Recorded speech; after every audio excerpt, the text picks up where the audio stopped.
Once upon a time, nestled deep in a sun-dappled forest, there lived a family of 3 bears. There was the great big Papa Bear with a voice like rumbling thunder and a heart as soft as moss. There was the gentle, kind Mama Bear, whose fur was the color of warm honey and whose smile could make flowers bloom. And then there was the wee, little baby bear, full of boundless energy and a laugh that sounded like tinkling bells. They lived in a cozy little cottage built from sturdy oak and smelling of pine needles and baking bread. Every morning, Mama Bear would cook up a delicious, steaming pot of porridge. One particular morning, she made an especially good batch, so thick and creamy it was almost like pudding. But oh, it was piping hot. Too hot to eat right away. "My dears," said Papa Bear in his deep, rumbling voice, "this porridge is simply too hot. What say we take a stroll through the forest while it cools?" "A splendid idea," chirped Baby Bear, already bouncing towards the door.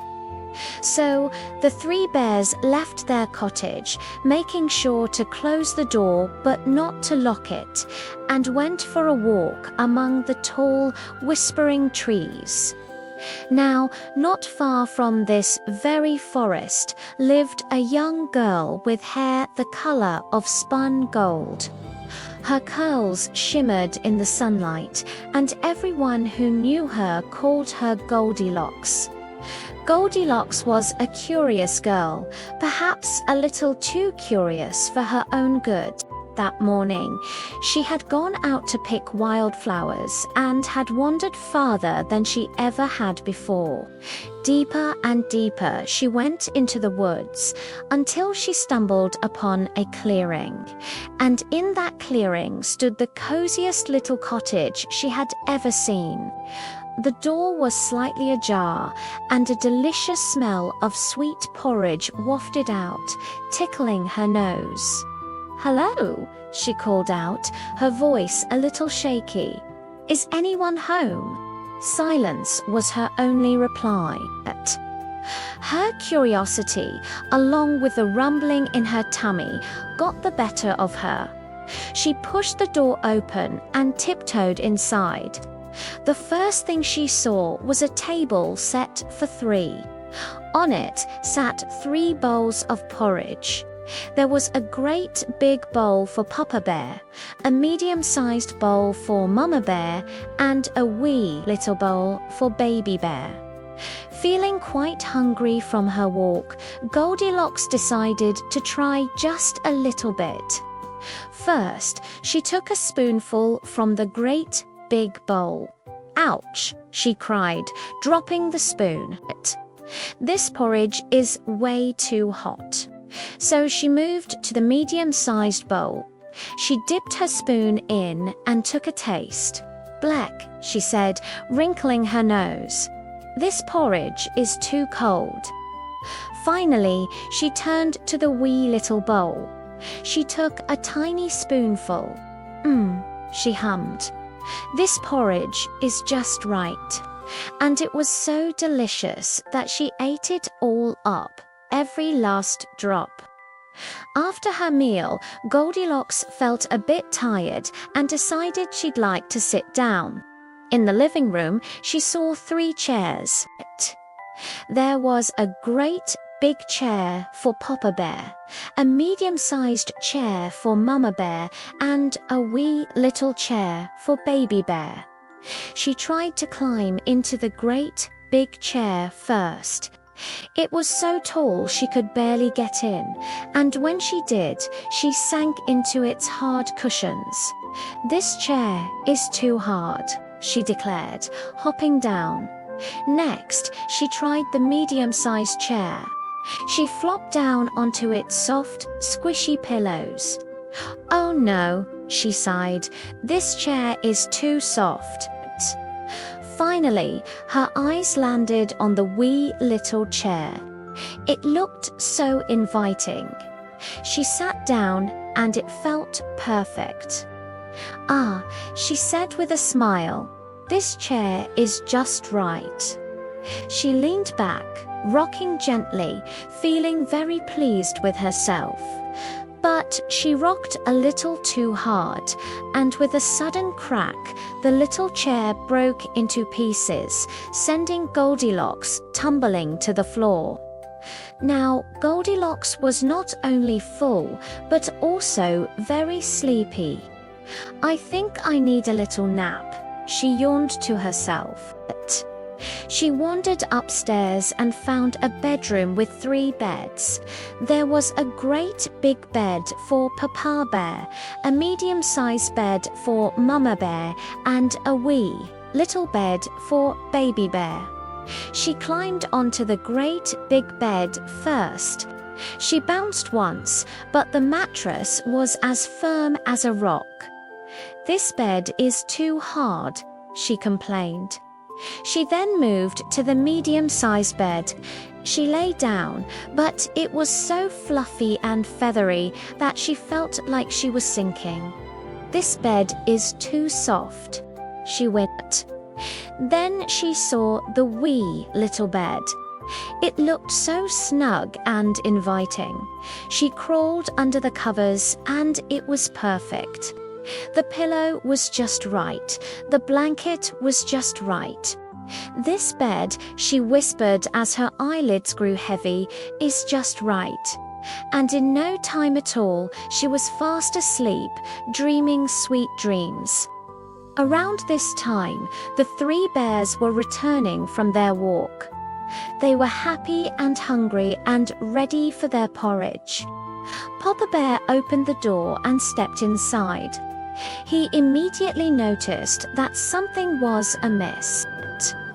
He walked to the table and looked at his great big bowl. He saw a spoon sticking out of it.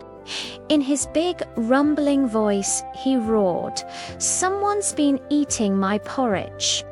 Mama Bear came over to her medium-sized bowl. She saw that her spoon had been moved to in her gentle, motherly voice. She said, "Someone's been eating my porridge." Then Baby Bear ran to his wee little bowl. He peered inside and saw that it was completely empty. His little face crumpled, and in his tiny, squeaky voice, he cried, "Someone's been eating my porridge, and they've eaten it all up." The 3 bears were very puzzled. They looked around the cottage. Papa Bear stomped into the living room and saw his chair. The cushion was all squished. He grumbled in his deep voice, "Someone's been sitting in my chair." Mama Bear followed him and looked at her chair. Its pillows were all flattened.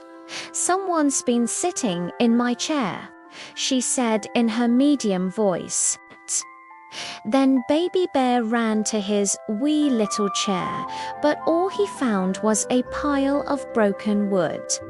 His eyes filled with tears, and he wailed in his tiny, squeaky voice, "Someone's been sitting in my chair, and they've broken it all to pieces."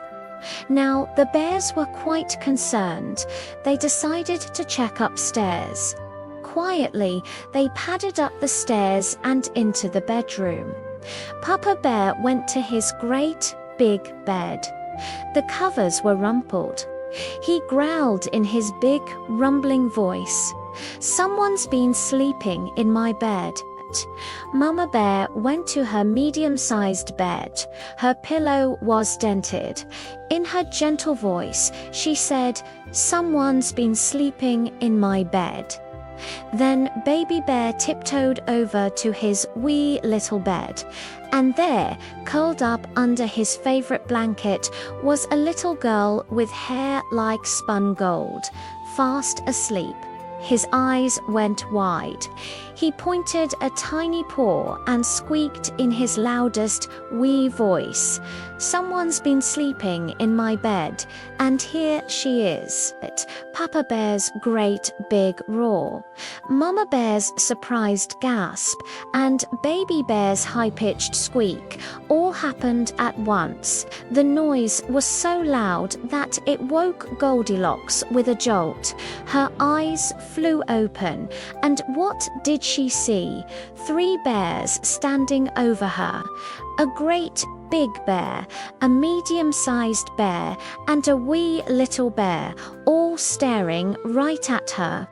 She let out a scream of her own, scrambled out of the bed, and didn't wait to explain.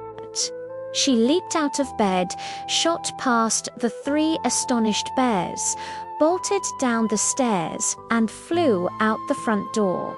She ran and ran and ran, not daring to look back.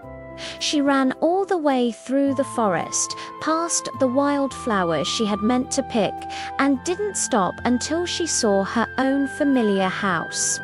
She burst through her own front door, safe at last. From that day on, Goldilocks learned a very important lesson. She was still a curious girl, but she was never again so curious that she would enter someone's house without being invited. And as for the 3 bears, they fixed Baby Bear's chair, made a new pot of porridge, and were very careful to always lock their door when they went for a walk in the woods. Thank you so much for watching this story with me today. If you enjoyed it, don't forget to like this video and subscribe to the channel for more classic tales. See you next time.